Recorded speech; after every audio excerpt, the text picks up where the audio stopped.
자, 설교가 중에서 찰스 스펄전 같은 설교가는 아주 드뭅니다.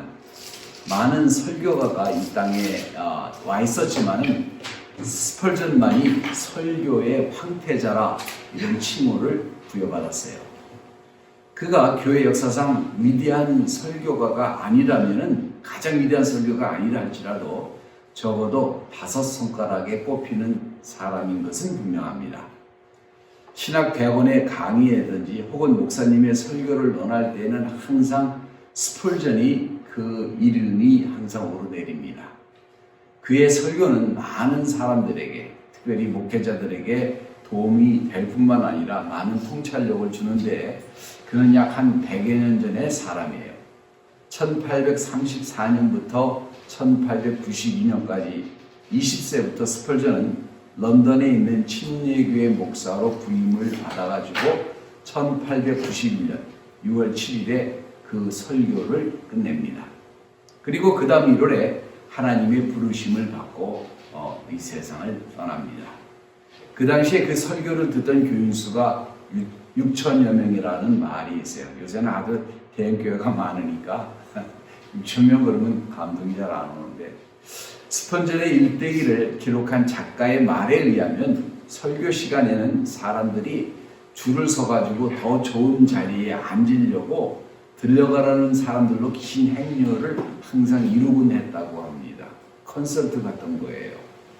38년간 봉사 중에 그 교회의 멤버십이 14,500명까지 증가하기도 했다고 합니다. 한마디로 놀라운 사람이에요. 그의 놀라운 업적에도 불구하고 그 시대에 대해서 스펄전에 대한 비난은 끝이 없었습니다. 개인적으로도 힘들고 어려운 삶의 연속이었었어요. 마틴 루터와 같이 그도 그의 많은 삶을 비난의 세월 속에서 성장했습니다. 개인적으로 많은 비난이 있었는데 특히 이 두 가지가 사람들의 비난의 대상이었습니다. 특히 한국교회는 아마 이런 얘기는 처음 들었을 텐데 첫째, 그는 시가를 사랑하는 애언가였었습니다. 그러니까 그 습관을 비난하는 사람들이 직접적으로 그것을 많이 비난을 했어요. 목사님 무슨 시가를 핍니까? 그러니까 뭐라고 얘기를 했냐면 스펄전이 내가 시가 피는 것이 극단적으로 피게 되면 금연을 하겠습니다. 그랬어요. 근데 사람들이 물어봅니다. 목사님, 그럼 극단적이라고 하는 표현은 무엇입니까? 라고 반문을 하자 그가 이렇게 응답합니다. 내가 한 번에 시가를 2개씩 피는 것을 말합니다. 끊을 의사가 전혀 없다는 얘기죠. 자, 두 번째 비난은 이 부부가 너무 호사스러운 생활을 한다는 것입니다. 사실 이것은 와전된 것인데 미국의 기자가 악감정을 가지고 오도한 내용이었어요. 그럼에도 불구하고 그는 살고 있는 집을 팔지 않고 그냥 살았습니다. 사실 그는요, 신앙적인 사람이기 때문에 종교인들 틈에 끼어 살고 있었기 때문에 이런 비난을 많이 받은 거예요. 그 중에서 스펄전 홀로 그런 성향을 배척했기 때문에 더욱더 비난의 대상이 되었던 것입니다. 그는 오직 주님에게 헌신하고 그 말씀만 의존해 왔었습니다. 그리고 빅토리아 시대의 성향과 당시 그런 영향을 받은 종교적인 성향을 배척하고 오직 하나님 말씀만 의지하면서 살려고 노력을 한 사람이에요. 오래 살면 살수록 이 거대한 믿음의 사람을 많은 사람들이 존경하게 됩니다. 하나님에게는 사용됐지만은 사람들에게 특히 성도들에게 비난의 대상이 되었던 사람. 지금 죽어 있지만 아직도 그 설교는 살아있는 사람. 그의 설교집은 설교를 연구하는 목회자들에게는 마치 필독서와 같은 것입니다. 하나님의 사람들은 시대의 유행을 따르고 방법을 의지하고 유명한 목사들에게 줄을 서서 출세하려고 하는 종교인들로 가득한 이 세상에서 진정한 하나님의 뜻을 찾으려고 하는 그러한 사람이었습니다. 그런 상황에서도 하나님과 말씀만 의지하는 그는 주변 사람들이 보기에도 좀 이상한 존재로 보였다는 것은 이상한 것이 하나도 아니에요. 목회를 제가 지금 거의 오랜 시간을 했는데, 한 30년 넘게 했는데, 목회를 하면서 저는 매우 현실적인 사람이 되어간다는 사실을 알게 됩니다. 어떻게 보면 현실을 알아간다는 말이 맞는 말일 수도 있어요. 사람을 알아간다는 말일 수도 있습니다. 젊은 목사님들은 이제 새로운 교회의 부음을 받으면 성도들에 대한 기대를 잔뜩 안고 새 목지로 갑니다. 목회지로 갑니다. 근데 반면에 그를 초청한 성도들은 목사님에 대한 기대를 잔뜩 가지고 그 목사님을 초청을 해요. 그 둘은 서로 가장 이상적인 기대치를 가지고 기대하고 생각을 합니다. 자, 이것이 사역을 손상시키는 문제점이 되기도 해요. 오랜 목회를 통해서 생각하는 것은 분명한 현실적인 기대치를 갖는 게 굉장히 중요한 것 같아요. 누구도 스펄전 목사와 같지 아니하고 어떤 교회도 스펄전이 섬겼던 메트로폴리탄 타버나클 같지 않다는 사실을 알아야 합니다. 사실 이런 교회와 이런 목사님은 아주 특이한 것이에요. 현실은 많은 목사님들이 스펄전에 미치지 못하고 많은 교회도 메트로폴리탄 타버나클 같은 교회도 존재하지 않습니다. 그래서 이상적인 것보다는 부족한 현실을 서로 인정하고 서로 사랑하고 서로 관여하는 것이 목사와 교인 간에 필요하다는 사실입니다. 즉, 현실을 서로 인정할 줄 알아야 된다는 거예요. 서로 실수도 하고 잘못할 수 있다는 것을 서로 용납하는 공간이 서로가 필요합니다. 교인들도 그렇고 목회자들도 그래요. 자, 그런데 종교적인 사람들은 이게 용납이 되질 않아요. 종교는 이런 것을 굉장히 저항을 합니다. 은혜보다는 법을 내세우기를 원해요. 자신에 대해서가 아니라 타인에 대해서. 이게 문제가 돼요. 이 말은 서로 거짓말을 인용해야 되고 죄악된 생활을 서로 받아들이라는 말은 절대로 아니죠. 서로가 서로를 은혜롭게 대할 줄 알아야 된다라고 하는 말이에요. 다른 사람의 독특성을 인정해주고 그 사람이 표출할 수 있는 언어, 영적 공간을 서로 인용해주고 품어주는 것이 필요합니다. 실수할 수 있는 공간을 열어주고 실수를 너무나도 부끄럽게 만들어서는 또한 안 돼요. 모든 사람에게는 기력이 있습니다. 자신의 독특한 방식이 있어요. 삶을 표현하는 데 있어서. 그렇기 때문에 나와 다른 사람들을 비판하기보다는 받아들일 수 있는 여유가 필요합니다. 이런 게 절대적으로 필요한 것 같아요. 오랜 시간 동안 타인과 교제가 없는 혼자만의 편안한 삶을 살았다 할지라도 우리는 다른 사람과의 어떤 그 교제를 하려고 하면은 나와 다른 사람의 특질을 받아줄 줄 알아야 합니다. 그리고 그걸 가지고 너무 또 심각할 필요가 있어요, 없어요? 심각할 필요가 전혀 없어요. 유머가 필요합니다. 이것이 사역의 현장에서 생존하기 위해서 그렇습니다. 자, 사역에 대한 두 가지의 성서적인 원리가 있는데 사역을 할 때 베드로는 우리가 이 사역을 통해 소망을 갖기를 원해요.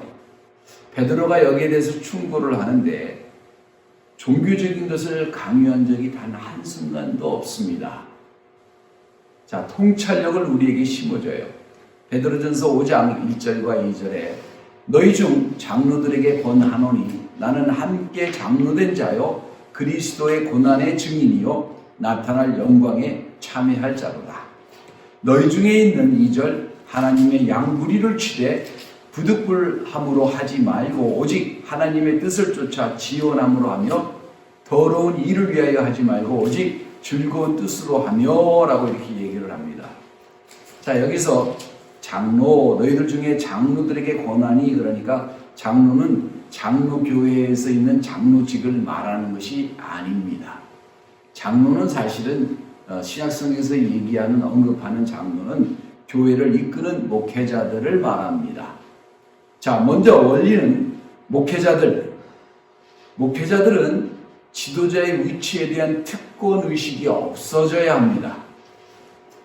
자, 이 말을 누가 했죠? 이 말을 베드로가 했습니다. 주님을 눈으로 보고 3년 반 동안 함께 섬기면서 주의 음성을 듣고 함께 배우고 또 초대교회의 대변인으로 교회를 대변해서 언급해온 사람이 이렇게 말을 합니다. 그는 자신의 글에서 자신의 특권을 강조하는 어떠한 말도 언급한 적이 없잖아요. 그는 특권의식을 가지고 하나님의 양떼를 대하고 있지 않습니다. 그는 말하기를 함께 장로된 자요 고난의 증인이요 영광에 참여할 자라 이렇게 얘기를 합니다. 그는 사도의 위치를 자랑하고 자기 어떤 거기에 따르는 특권과 은근힘을 자랑하는 것이 아니라 그것으로 자신의 권위를 세우려고 하는 그런 시도가 전혀 없다는 거예요. 그는 단순히 자신을 뭐라고 표현합니까? 함께 장로된 자라 이렇게 표현을 하고 있어요. 종교적 사역은 너무나도 쉽게 비밀스럽게 자랑스러운 생활을 구축하려고 듭니다. 불행하게도 이런 교만은 사역에서 사람을 타락시켜요. I'm special.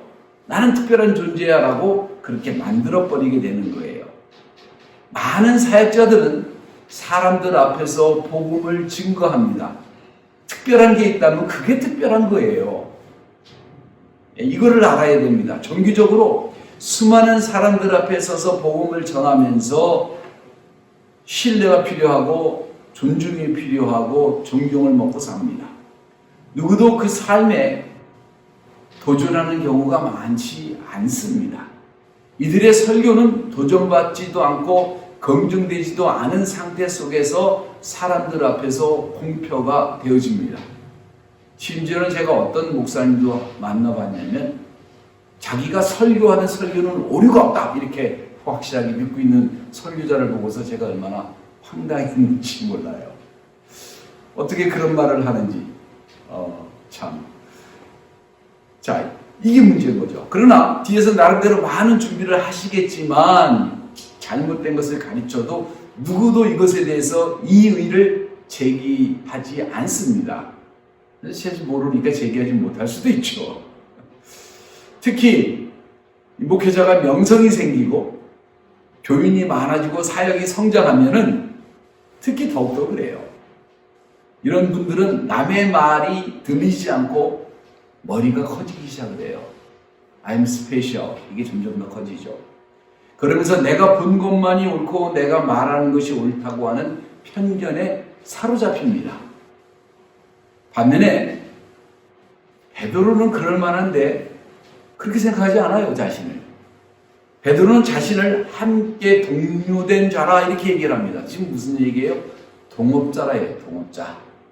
다른 목사님들과 자신이 특별한 사람이 아니라 같은 동업자라 이거예요. 같은 수준의 사람으로 자신을 생각합니다. 주님의 12 사도 그 중에서 사랑받는 세 사도 중에 하나. 그 중에서도 교회의 대변인, 예루살렘 교회의 지도자 중에 한 사람이라고 하는 타이틀을 다 버리고 모든 종들과 동일한 동업자로 자신의 영광을 돌리는 종으로 자신을 생각합니다.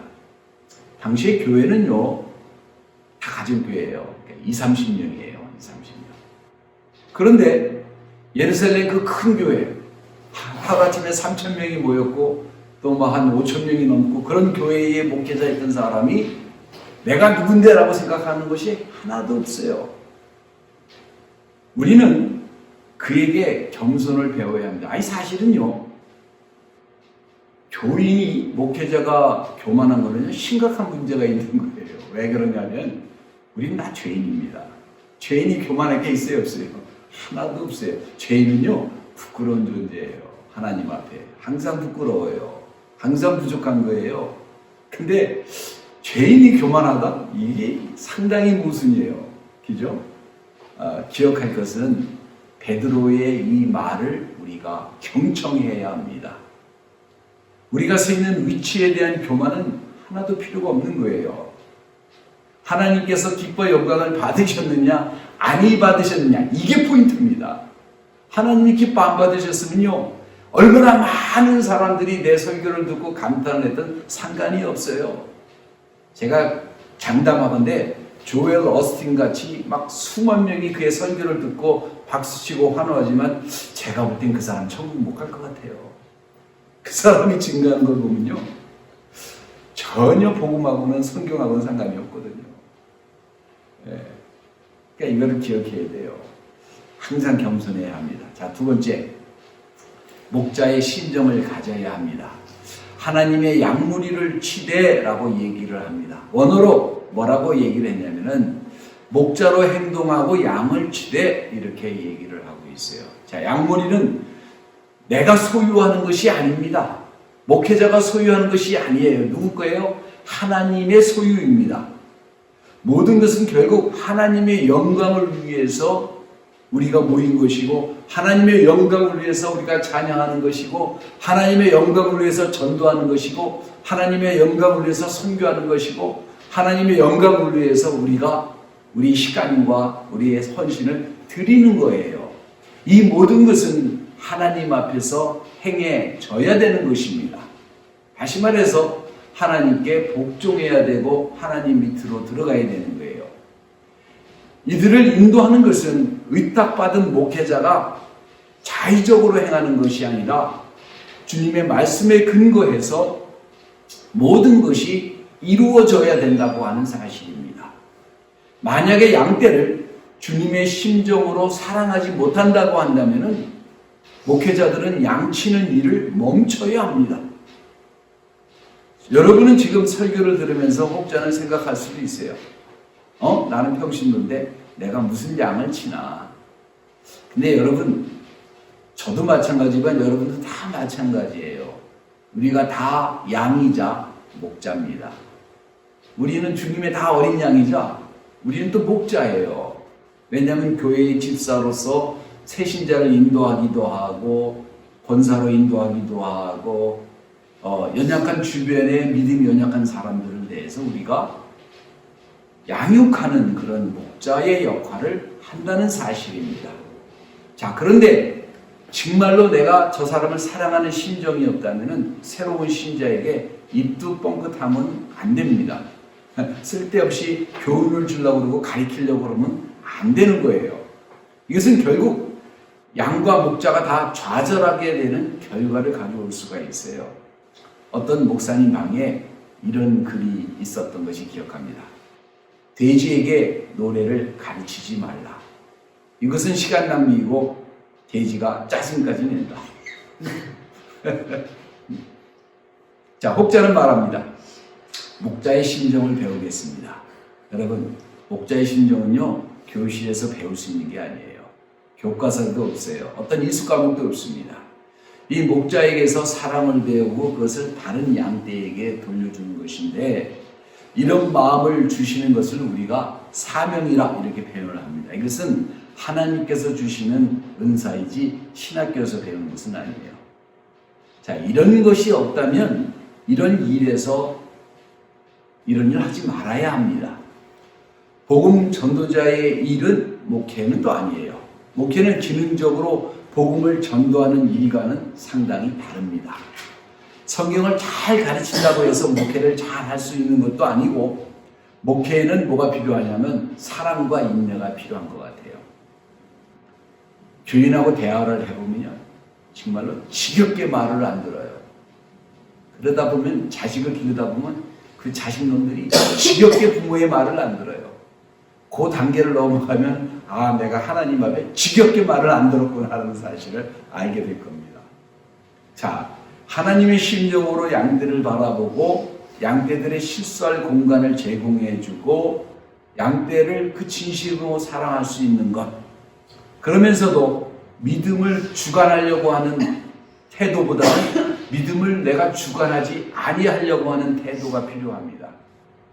기도에서 예전에 은혜를 받으면 저는 그 사람한테 전화도 사실 잘 안 해요.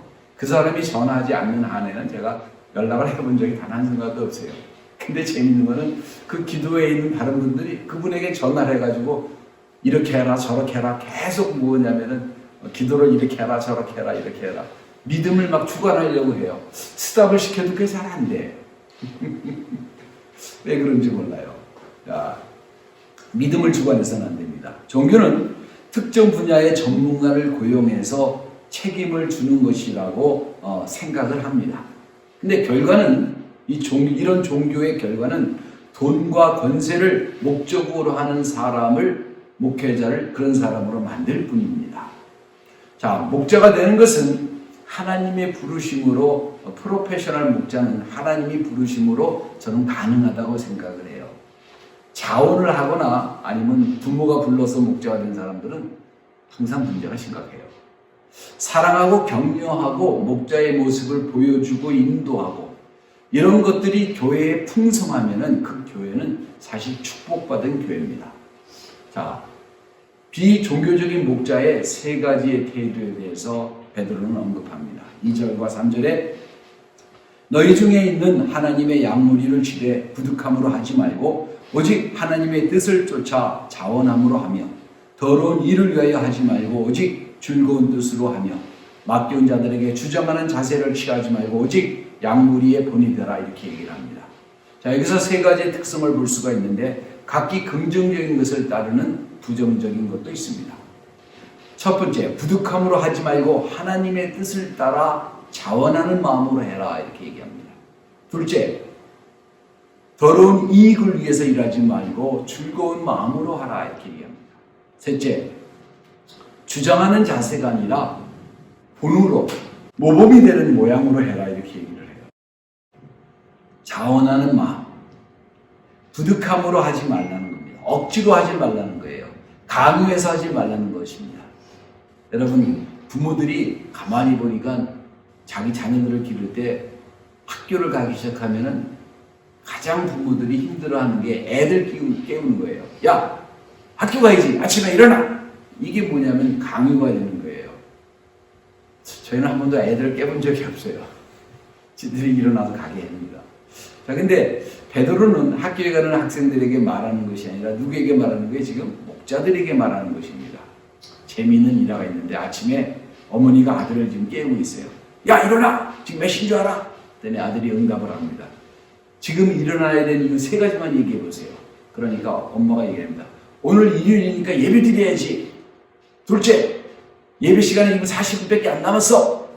셋째, 너 목사잖아. 억지로 하지 말고 자원하는 마음으로 해야 합니다. 바울은 말할 때를 어떤지 못 어떤지 하라고 얘기를 합니다. 신실한 목자는 때를 어떤지 못 하든지 자원하는 그런 준비가 항상 되어 있다고 하는 사실이에요. 둘째, 목회에서 탈진하는 이유가 있는데 자원하는 마음이 사라질 때입니다.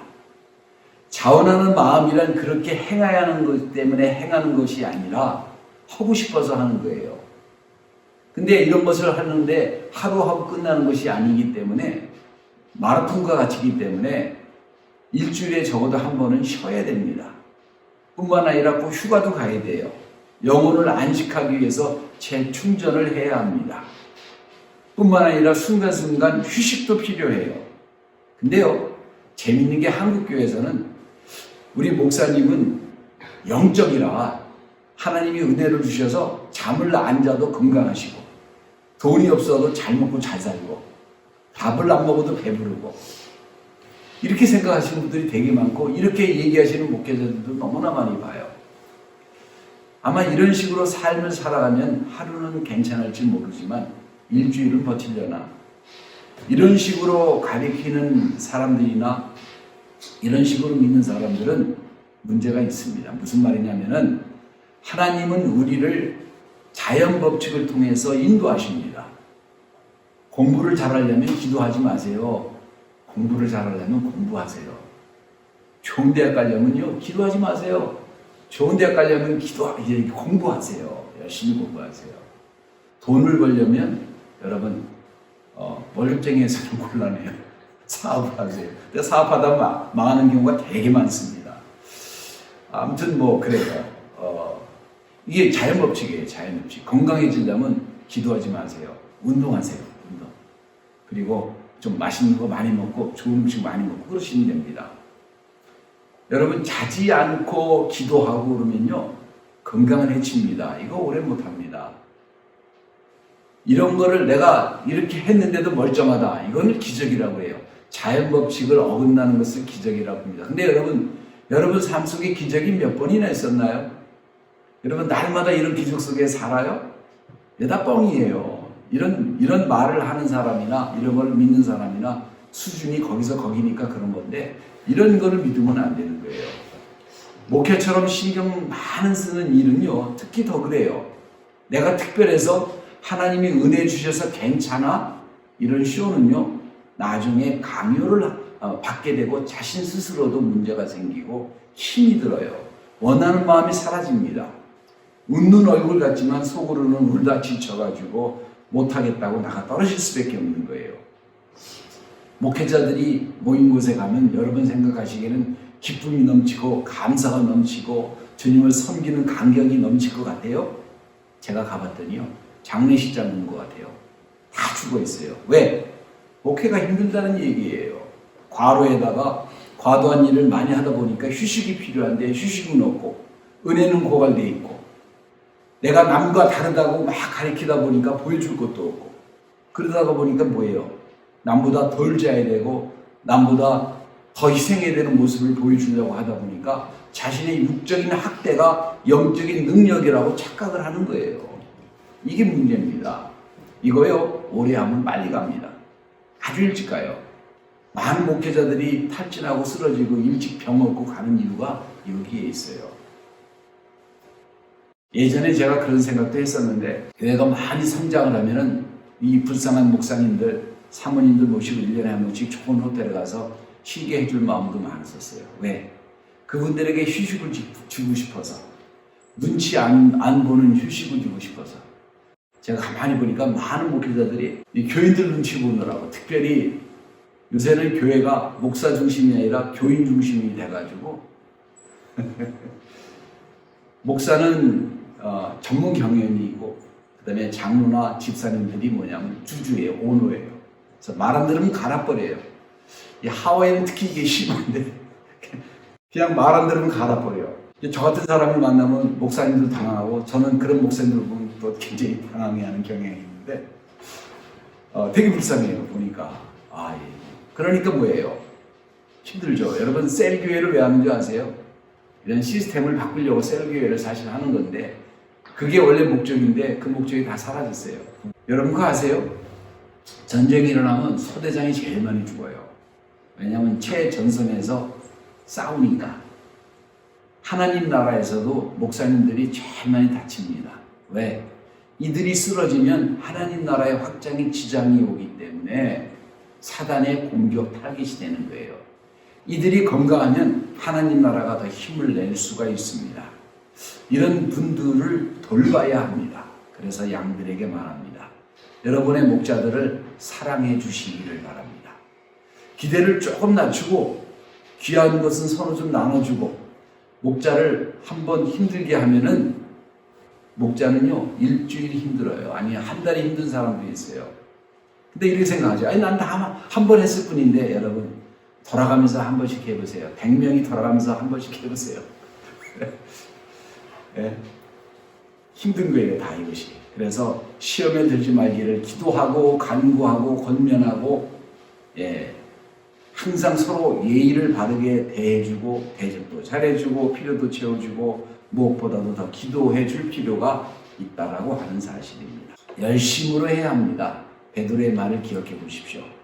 더러운 일을 위해서 하지 말고 즐거운 뜻으로 해라, 이겁니다.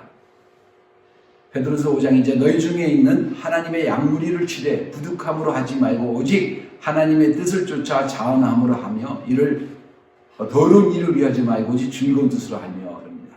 열심으로 하지 말고 즐거운 마음으로 하라, 이거예요. 그리고 사역을 할 때 돈 때문에 하면 굉장히 곤란합니다.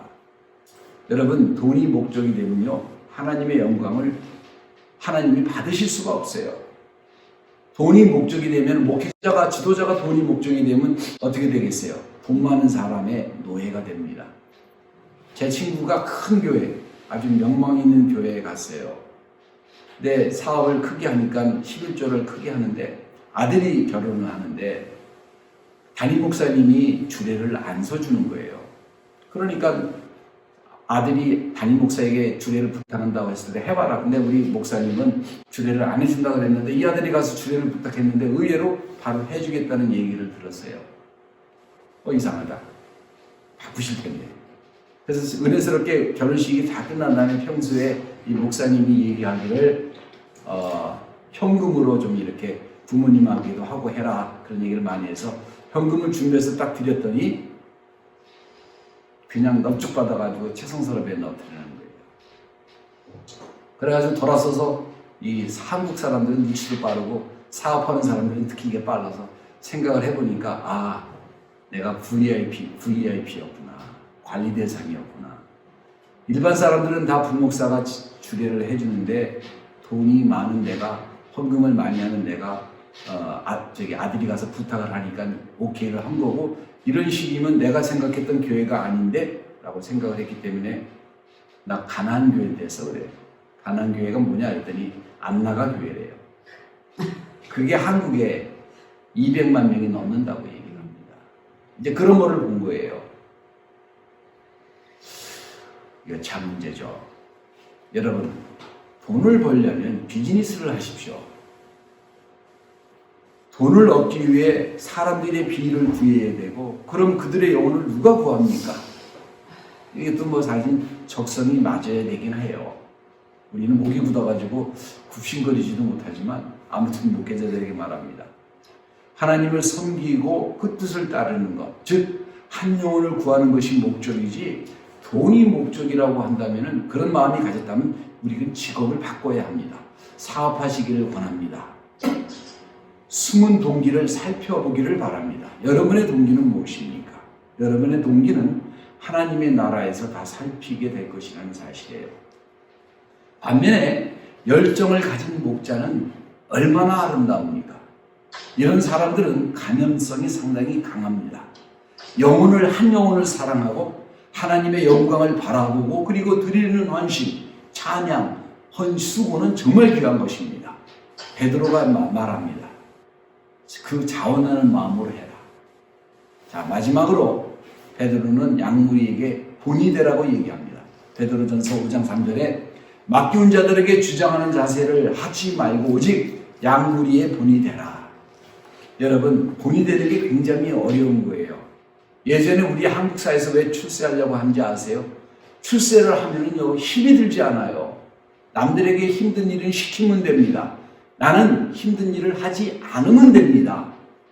그래서 출세하려고 하는 거예요. 남들이 굶주릴 때 나는 잘 먹을 수가 있는 거예요. 남들이 힘든 일 할 때 나는 쉬운 일만 하면 돼요. 그래서 출세하려고 해요, 한국 사회가. 그래서 타락되는 게 되게 많았죠. 여러분 그거 아세요? 미국 사회에서 가장 깨끗한 데가 군대입니다. 미국 군대. 미국 군대에서 군보를 할 때 누가 제일 앞서서 구두하는지 아세요? 장군이 제일 먼저 뜁니다. 그 다음에는 군목이 뛰어요. 그 다음에는 개구순으로 뜁니다. 전쟁 중에 식량이 떨어지면 우리나라는 장군이 먼저 먹어요. 남는 거는 이제 계급 높은 순서대로 먹겠죠. 사병은 굶겠죠. 근데 미국은 그렇잖아요. 사병에게 먼저 식량을 줍니다. 장군이 굶더라도.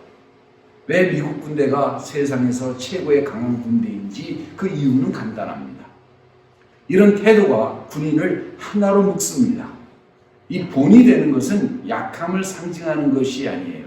이것은 내적인 힘을 나타내는 것이고 은혜로 가능한 일입니다. 사병은 굶고 있는데 장군들은 술 파티를 벌이고 장교들은 식량을 팔아치우고 이렇게 한다면 군대가 돌아가겠습니까? 하나님의 군대도 동일한 거예요. 목회자에게 지도자이기 때문에 많은 고난이 있을 수 있어요. 그 고난을 하나님의 영광을 위해서 사용되어야만 합니다. 그리고 그 고난은 본을 보임으로 나타내야 합니다. 양들이 알아주든지 몰라주든지 그것은 문제가 되지 않아요. 여러분, 목회자가 막 본을 보이면 양들이 알아주겠지라고 생각할 수 있겠지만 몰라주는 경우가 더 많습니다. 그래도 섭섭할 게 없어요. 왜? 우리는 누구의 영광을 위해서 지금 헌신하고 있습니까? 바로 하나님의 영광을 위해서 하고 있어요. 다시 말하면 하나님께서 다 알고 계십니다. 그러면 됐어요. 무엇을 더 바라겠습니까? 베드로전서 5장 4절에 그리하면 목자장이 나타나실 때에 시들지 아니하는 영광의 면류관을 얻으리라 이렇게 얘기를 합니다. 영광의 면류관을 얻으리라. 하나님 앞에 충성스러운 사람들은 하나님께서 어떤 방식이든지 반드시 보상을 해 주십니다. 여기서 목회자들에게 영광의 면류관을 받을 것이라고 이렇게 얘기를 합니다. 자, 요약해 보겠습니다.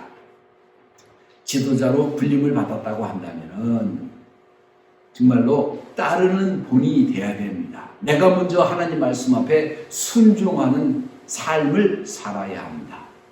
다른 사람을 인도할 때에도 거칠은 말이나 명령조의 말이 아니라 순종의 신을 신고 인도해야 합니다.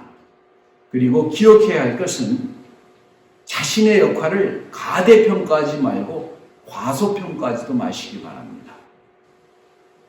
그리고 믿음으로 행하되 자원하는 마음으로 즐거움으로 행하시기 바랍니다. 항상 기억해야 될 것은 목자들은 하나님을 대변하는 사람들이라고 하는 것이에요. 그분의 메시지를, 그분의 비전을, 그분 자체를 우리가 대변하는 사람들입니다. 그래서 건강한 균형이 필요합니다. 만약에 선생님으로 부르심을 받았다면 더 많이 스스로 공부하고 관찰하고 성경을 더 깊이 연구하고 그것으로 만족하지 말고 그것을 본인의 삶에 적응해서 살으려고 노력해야 합니다. 변할 준비를 해야 합니다. 그리고 날마다 변해야 되고 잘못을 했다고 한다면 그 자리에서 자기 잘못을 솔직하게 인정할 줄 알아야 합니다. 옳다고 한다면 누가 뭐라고 할지라도 그 옳은 일을 행할 줄 알아야 합니다. 여러분 기억해야 될 것은 목자들은 하나님의 종이지 양무리의 종이 아닙니다. 다수를 두려워할 필요가 없습니다. 다수의 생각에 움직일 필요도 없습니다. 교회는 세상처럼 민주주의를 하는 것은 아닙니다.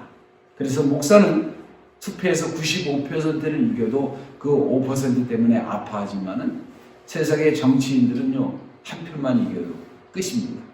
51표로 승리해도 이긴 것이에요. 이게 이제 다르죠. 자, 중요한 것은 목회자들은, 주의 종들은 하나님의 뜻을 알고 그 뜻을 따르고 실천하려고 하는 사람들입니다. 하나님의 뜻과 그분이 원하시는 것을 위해서 일하고 헌신하고 두려워하고 하나님만을 두려워하는 사람들입니다. 그러나 반면에 너무 심각할 필요가 없어요.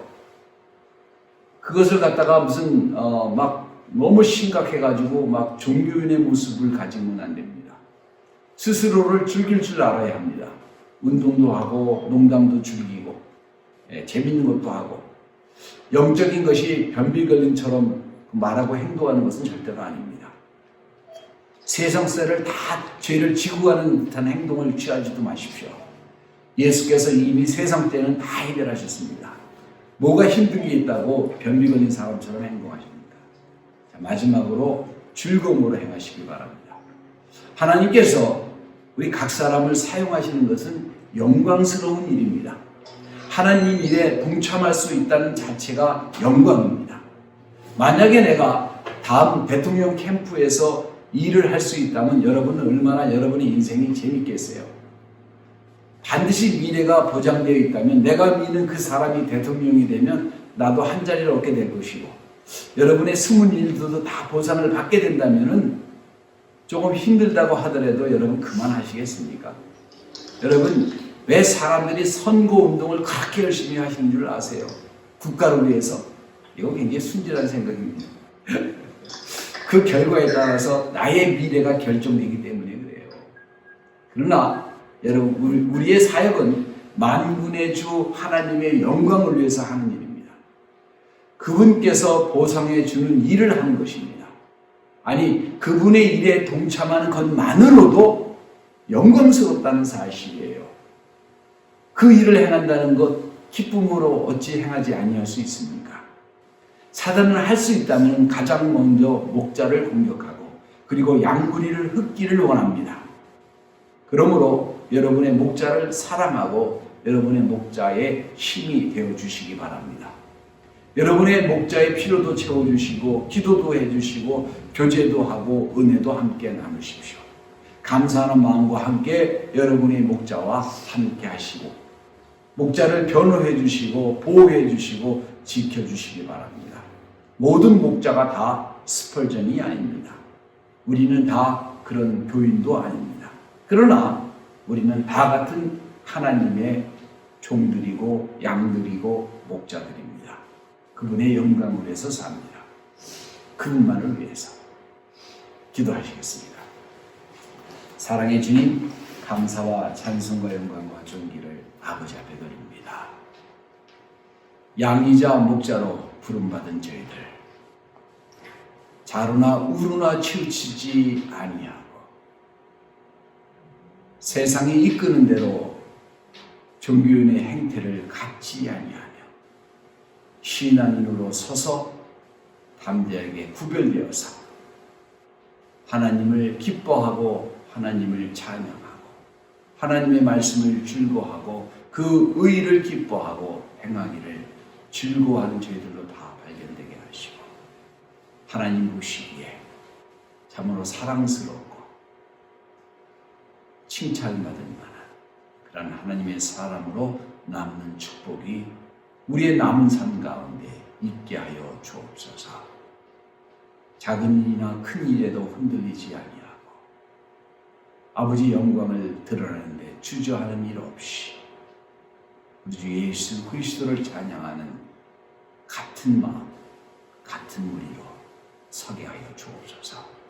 감사와 찬양과 영광을 아버지 앞에 드리며 예수 그리스도의 이름으로 기도합니다.